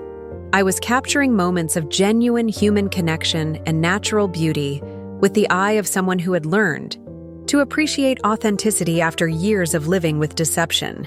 Beatrix, these shots of the morning hikers at Grandfather Mountain are extraordinary, he told me after a class where we'd been reviewing student work. There's something about the way you capture people in their natural moments of joy. Have you considered entering any photography competitions? The suggestion seemed absurd at first. I was a 60-year-old retired woman who'd only been seriously pursuing photography for a few months. But Marcus's encouragement, combined with my newfound willingness to take risks and invest in myself, convinced me to submit a portfolio to the North Carolina Mountain Photography Contest. To my complete shock, I won second place in the human interest category. The recognition came with a small cash prize, but more importantly, it came with validation that I had genuine talent and perspective worth sharing. The local newspaper ran a feature story about the contest winners, including a photo of me holding my award and a quote about finding new passions later in life. I spent years focusing on other people's dreams. I was quoted as saying, "It's never too late to discover you have dreams worth pursuing yourself." The newspaper feature led to unexpected opportunities. A local gallery owner reached out about displaying some of my work in a group show featuring emerging artists over 50. A regional magazine asked if I'd be interested in contributing photographs for an article about active aging in Appalachia. The Asheville Visitors Bureau inquired about using some of my hiking trail photos for their promotional materials. Each opportunity built on the previous one, creating momentum I'd never experienced in my own life. For the first time, I was being recognized and valued for my own talents and perspective rather than my ability to fund other people's ambitions. But the success wasn't limited to photography. The hiking group had become a source of genuine friendships, and my regular participation had led to unexpected leadership opportunities. When the group's longtime organizer moved to Florida, they asked if I'd be willing to take over coordinating their weekend adventures. "You always seem to know the best trails, and you're so good at making sure everyone feels included," explained Janet, one of the founding members. "Plus, you have this calm energy that makes people feel safe trying challenging hikes." Organizing, the hiking group turned out to be deeply satisfying work that utilized skills I'd developed over decades of managing Robert's medical care and coordinating family events. But unlike those previous experiences, this felt collaborative rather than exploitative. Group members contributed their own expertise, shared responsibilities, and expressed genuine appreciation for my efforts without making me feel like their gratitude was contingent on my continued giving. The hiking group also led to an unexpected business opportunity. Several members mentioned that they'd love to take more photography-focused hikes, but didn't know enough about camera settings or composition to make the most of the stunning mountain scenery. When I offered to lead a few informal photography walks, the response was so enthusiastic that I began wondering if this could become something more structured. With Marcus Chen's encouragement, I started offering photography and hiking adventures, small group experiences that combined guided hikes with basic photography instruction. I charged modest fees that covered my time and expertise without being prohibitively expensive for participants. Within 2 months, I was booked solid for weekend workshops and had a waiting list for my most popular locations. The business success was gratifying, but what truly amazed me was how different it felt to earn money through my own skills and effort, rather than simply giving it away. Every payment I received was connected to value I'd provided, expertise I'd shared, and experiences I'd helped create. People thanked me not because they felt obligated, but because they genuinely enjoyed themselves and learned something new.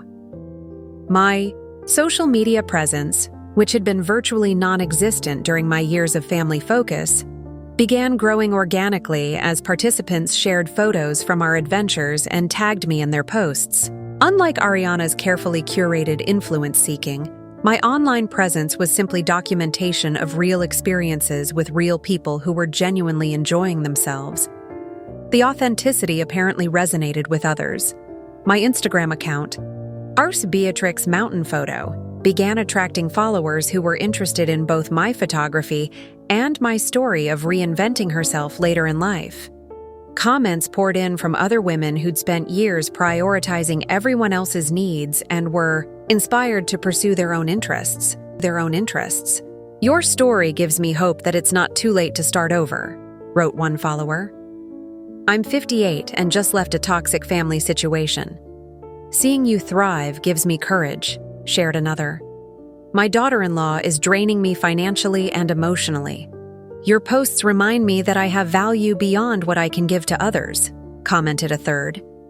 The messages revealed that my situation hadn't been unique.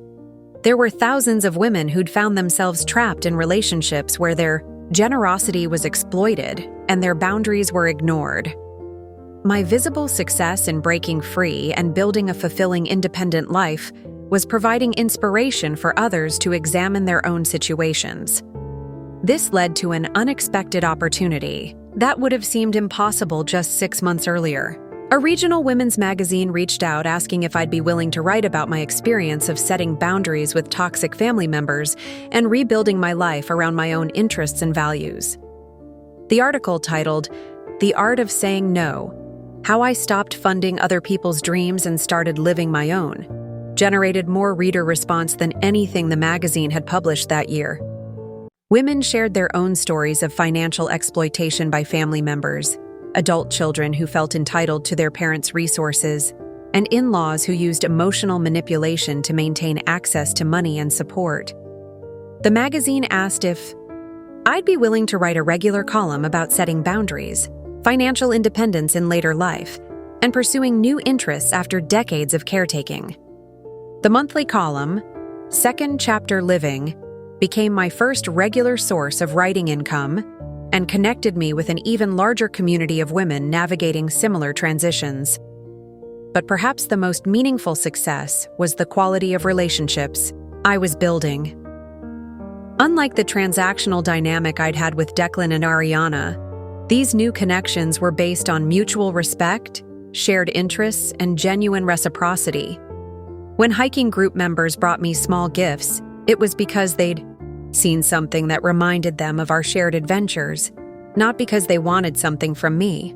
When photography students recommended me to their friends, it was because they'd had positive experiences, not because they felt obligated to express gratitude. The difference was profound. For the first time in years, I felt valued for who I was rather than what I could provide. People sought out my company because they enjoyed my perspective, my sense of humor, and my knowledge about local trails and photography techniques. They respected my time, appreciated my expertise, and reciprocated my kindness with their own generous gestures. I also discovered that financial independence felt completely different when it was earned rather than simply preserved. The money I made from photography workshops and writing wasn't just replacing the funds I'd previously given away. It was creating positive value in the world. My workshops helped people discover new skills and connect with nature in meaningful ways. My writing helped other women recognize and escape exploitative relationships. The success began attracting attention from unexpected sources. A regional, Publisher reached out about the possibility of expanding my column into a book about financial boundaries and late-life reinvention. A national photography magazine expressed interest in featuring my work in an article about landscape photography in the Appalachian Mountains. A women's empowerment conference invited me to speak about my experience of breaking free from toxic family dynamics. Each opportunity felt surreal, given that just months earlier, I'd been convinced that my primary value was as a source of financial support for ungrateful family members. Now I was being recognized as someone with expertise worth sharing, perspectives worth hearing, and talents worth celebrating. The irony wasn't lost on me that cutting off my financial support to Declan and Ariana had led directly to discovering my own capacity for earning recognition and income through my own efforts. The money I'd been giving them each month was now funding my own adventures, equipment, and opportunities for growth. But the most unexpected success was internal. After years of feeling depleted, resentful, and increasingly invisible, I was waking up each morning excited about my day. I had projects I was passionate about, relationships that energized rather than drained me, and a growing sense of confidence in my own judgment and abilities. The woman who had once measured her worth by other people's gratitude was learning to measure her worth by her own growth, contribution, and authentic connections with people who truly appreciated her company. For the first time since Robert's death, I felt fully alive. 6 months into my new life of boundaries and self-respect, I received the test I should have seen coming but somehow still wasn't prepared for. It arrived on a Tuesday morning in April, in the form of a phone call from a number I'd blocked months earlier, but which was now calling from Declan's work phone. "Mom, please don't hang up." My son's voice was strained, desperate in a way I hadn't heard since he was a teenager, calling from a friend's house, asking for a ride home from a party that had gotten out of hand. Against my better judgment, I stayed on the line. "What do you need, Declan?" "I need to talk to you, in person. Please. It's about the baby."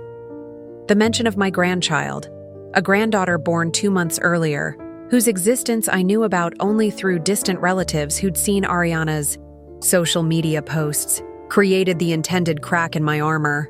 Despite everything that had happened, despite the months of evidence about their manipulation and exploitation, the word baby still had the power to make me want to help. "What about the baby?" I asked, trying to keep my voice neutral. "She's in the hospital. Sophia is in the hospital, and we need..." His voice broke, and for a moment, the manipulative adult disappeared, and I heard only my son in crisis. "I'll be right there," I said, grabbing my keys before the rational part of my brain could remind me that every previous emergency had been manufactured for maximum emotional impact. The drive to Mission Hospital took 20 minutes, during which I oscillated between genuine concern for my granddaughter and suspicion about the timing of this crisis. It had been exactly 6 months since I'd cut off their financial support. Long enough for them to exhaust any savings or credit they might have had.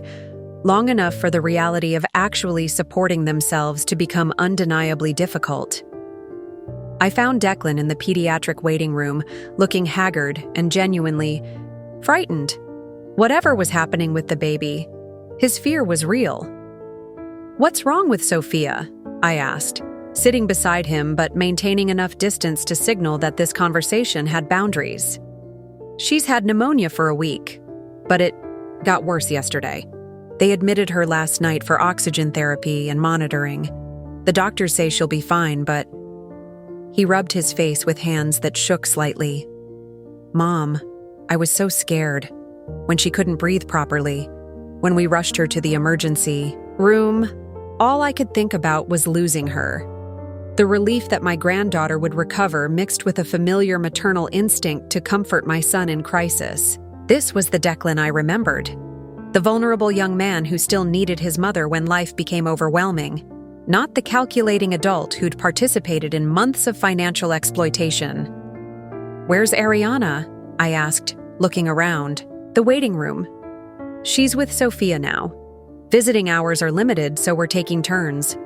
He paused, then added quietly, "She doesn't know I called you." That admission told me everything I needed to know about the state of their relationship and the purpose of this conversation.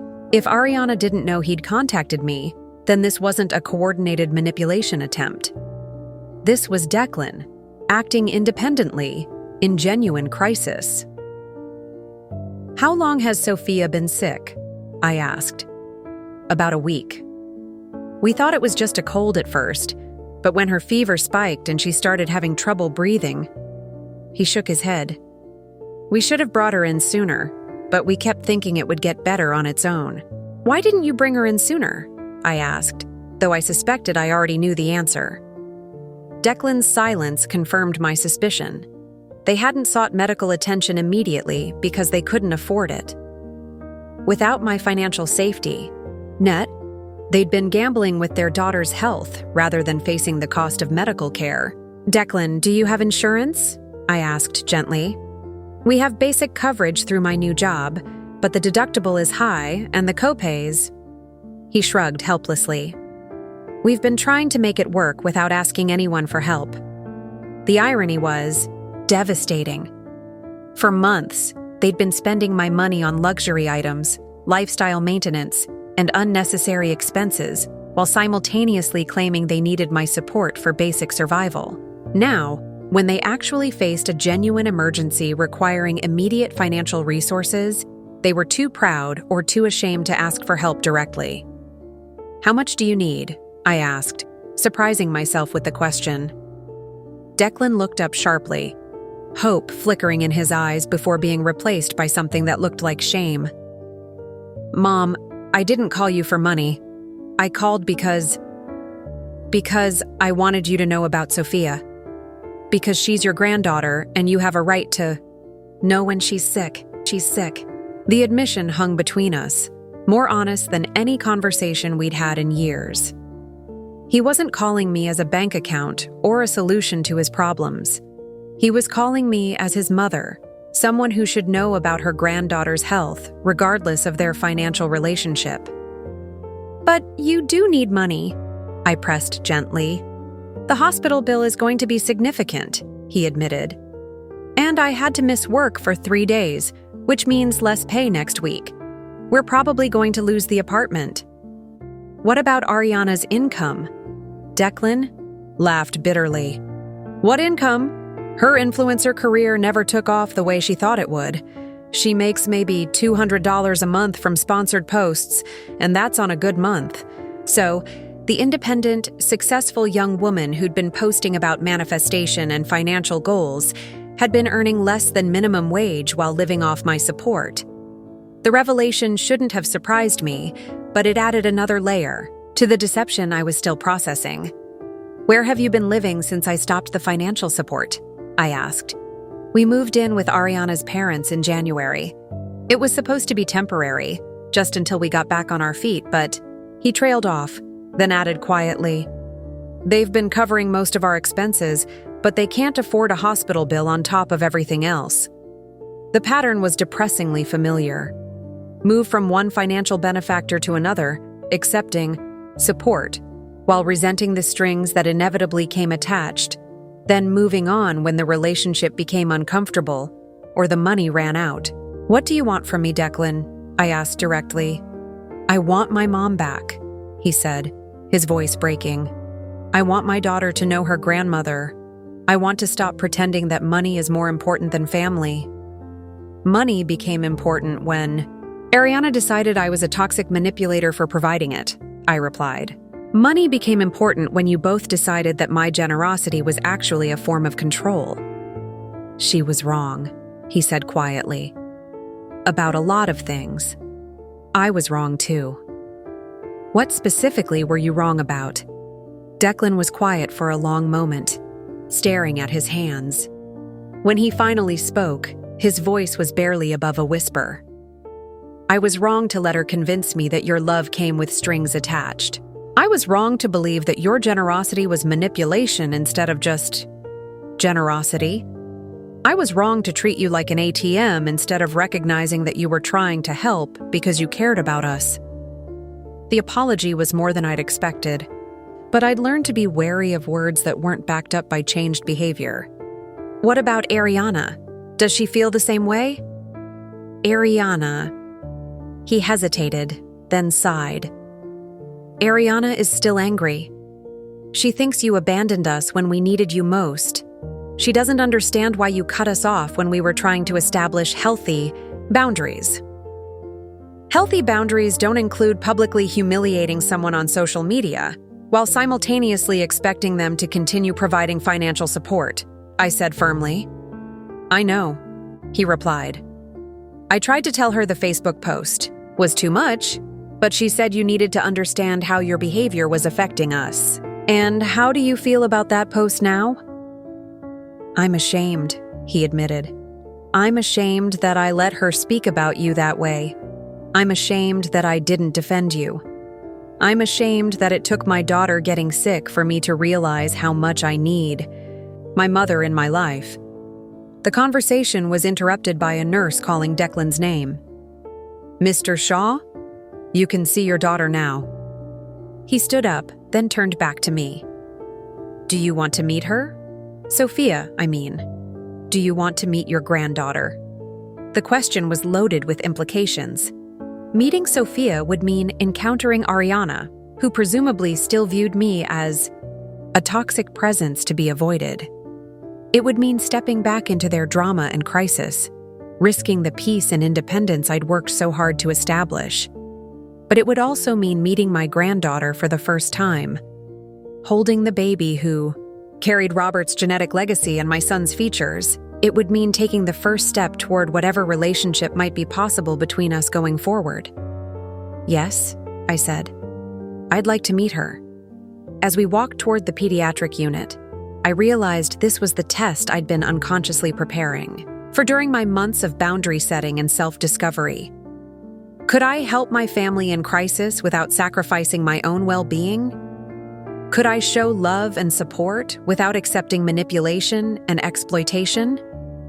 Could I be a grandmother and mother without returning to my previous role as an unlimited source of financial solutions? The next few hours would determine whether the strength I'd built over the past 6 months was real or just another temporary defense that would crumble at the first sign of genuine family need.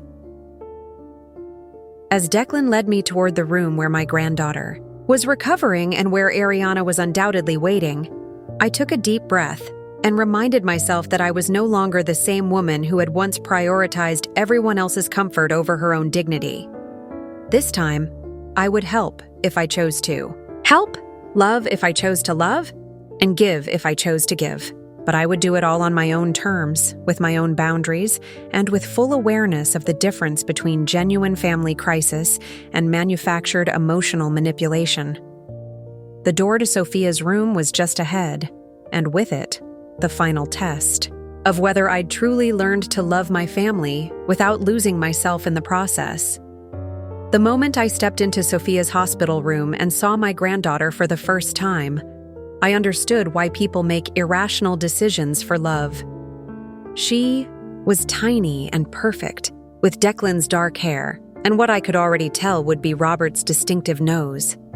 Oxygen tubes seemed enormous against her delicate features, but her eyes were bright and alert, taking in the world with the curious intensity that I remembered from Declan's infancy. Ariana was sitting in the bedside chair, and her reaction to my presence was immediate and predictable. Her entire body stiffened, her jaw set in a hard line, and she looked at Declan with an expression that clearly communicated betrayal. "You called her," she said flatly. It wasn't a question. "Sophia is her granddaughter," Declan replied quietly. "She had a right to know. After everything she put us through, after she abandoned us when we needed her most?" Ariana's voice was controlled but venomous. "She made her choice. We don't need her charity now." I stood in the doorway, watching this familiar dynamic play out. Declan caught between his wife and his mother, Ariana, positioning herself as the victim of my supposed cruelty, and everyone dancing around the real issues that had brought us to this point. But something was different this time. I was different. "You're right," I said, stepping, fully into the room and addressing Ariana directly. "You don't need my charity, but I'm not here as a charity case or a bank account. I'm here as Sophia's grandmother." Ariana's eyes narrowed. Grandmothers who care about their grandchildren don't cut off financial support when families are struggling. Grandmothers who care about their grandchildren also don't continue enabling financial irresponsibility, I replied calmly.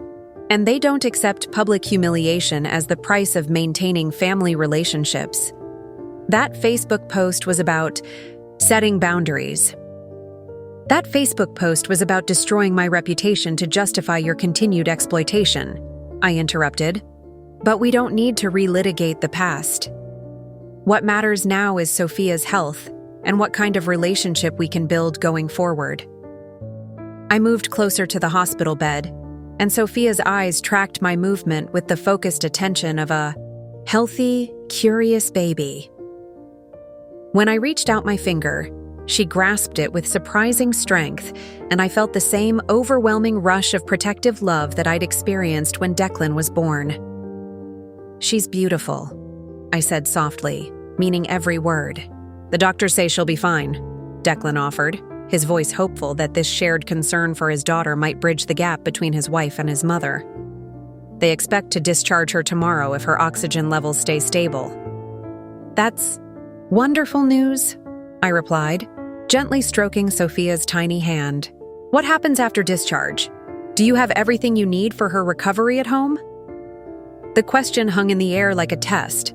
I could see Ariana calculating whether this was an opening for financial negotiation, while Declan struggled with whether to admit their current living situation was less than ideal for caring for a recovering infant. "We're staying with Ariana's parents," Declan finally admitted. "Their house is crowded and Ariana's father smokes, which isn't great for Sophia's lungs, but we're making it work." The smoking situation does sound concerning for a baby recovering from pneumonia, I said neutrally. "We don't have a lot of options right now," Ariana replied defensively. "Some of us have to live in the real world instead of hiding behind inherited wealth. The accusation was designed to shame me for having financial security, but instead of feeling guilty, I felt something closer to pity. Even in a hospital room with her sick daughter, Ariana couldn't resist taking shots at me for crimes that existed only in her imagination. "You're absolutely right that you have limited options," I agreed. "But you do have some choices to make about what kind of relationship you want with me going forward." "What do you mean?" Declan asked. I took a deep breath, knowing that what I said next would determine the shape of our family for years to come. "I'm willing to help with this immediate crisis," I said carefully. "I'll pay the hospital bill, and I'll cover the cost of a short-term rental where Sophia can recover in a smoke-free environment. But I'm doing this for Sophia, not for you. And there are conditions." Ariana's eyes flashed with anger. "Conditions? See, this is exactly what I'm talking about. You can't just help, you have to control. These aren't conditions about how you live your lives," I clarified. "These are conditions about how you treat me. First, there will be no more public posts about our family business, no more social media attacks, no more attempts to humiliate me online. Second, if you accept my help, you accept it graciously without resentment or complaints about strings attached. Third, we communicate directly and honestly about problems instead of building resentment and exploding later.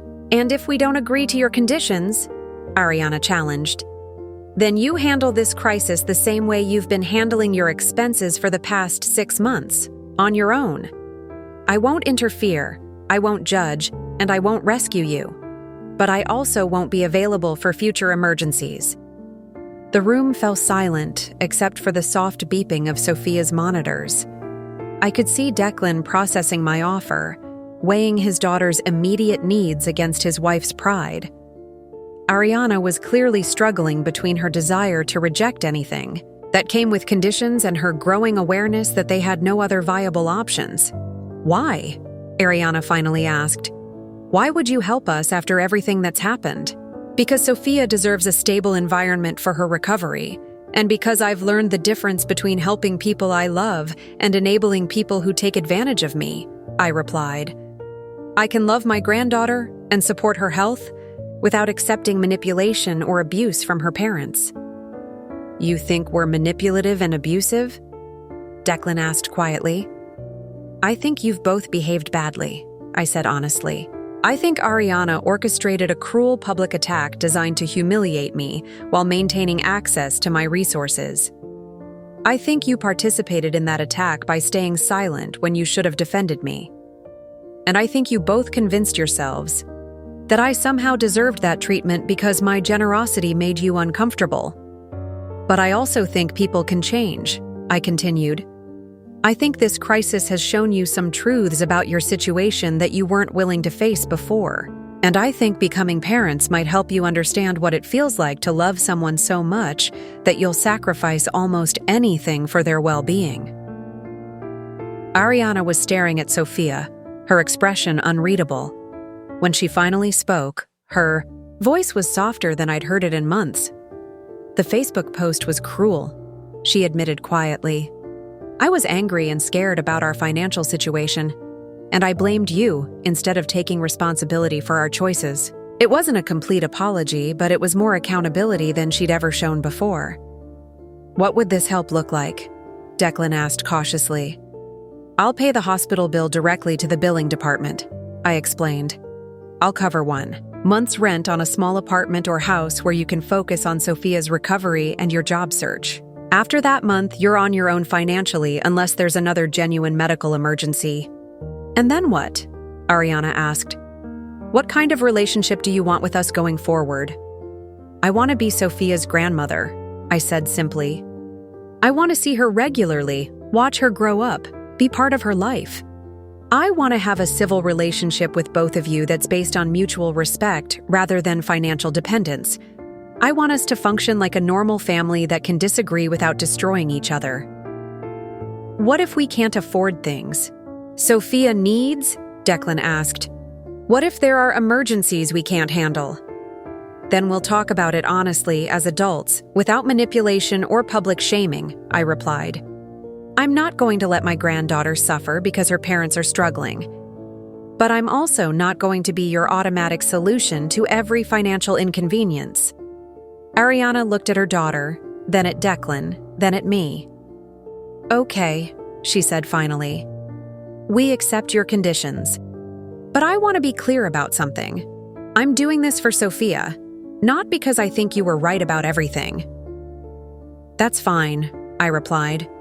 I'm not asking you to think I was right about everything. I'm asking you to treat me with basic, human decency going forward.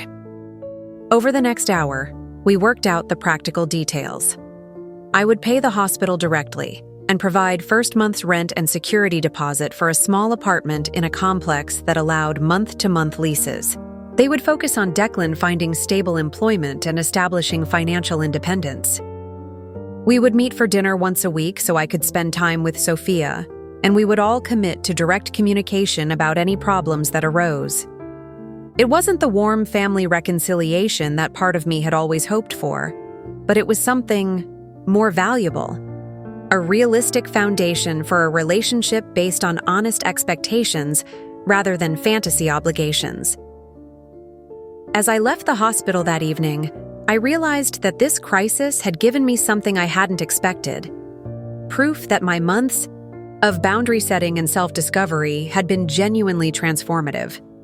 I'd been able to help my family without sacrificing my dignity, show love without accepting abuse, and provide support without enabling exploitation. 6 months earlier, I would have immediately written a check for whatever they needed and accepted, any treatment they wanted to dish out, grateful just to be included in their lives. Now I was able to help on my own terms, with clear boundaries and realistic expectations.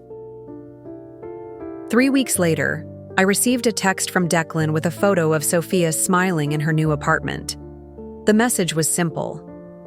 Thank you, Mom, for everything. It wasn't a dramatic declaration of gratitude or an elaborate apology for past behavior.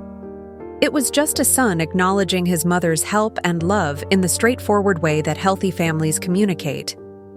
That evening, I updated my will one final time.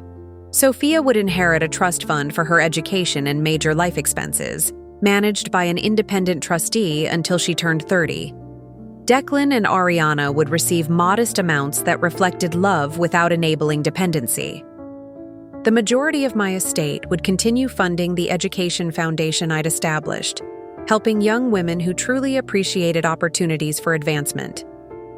It felt like the perfect balance, providing for my family's genuine needs while ensuring that my life's work would benefit people who valued education and hard work over entitlement and manipulation. As I sealed the will documents, I reflected on the journey that had brought me to this point.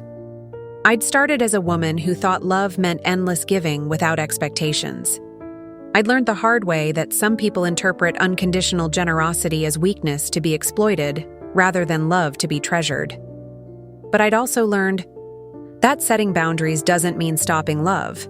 It means loving more wisely. I'd discovered that choosing yourself doesn't make you selfish. It makes you stronger and more capable of healthy relationships. Most importantly, I'd learned that your worth isn't determined by other people's gratitude, but by your own integrity, growth, and authentic connections with people who value you for who you are, not what you can provide. My name is Beatrix Shaw, and I finally learned that the most generous thing you can do for people you love is to show them what healthy boundaries look like, even when they don't appreciate the lesson at first. Sometimes the greatest gift you can give your family is refusing to let them treat you badly. And sometimes the most loving thing you can do is choose to love yourself as much as you love them. Up next, you've got 2 more standout stories right on your screen. If this one hit the mark, you won't want to pass these up. Just click and check them out. And don't forget to subscribe and turn on the notification bell so you don't miss any upload from us.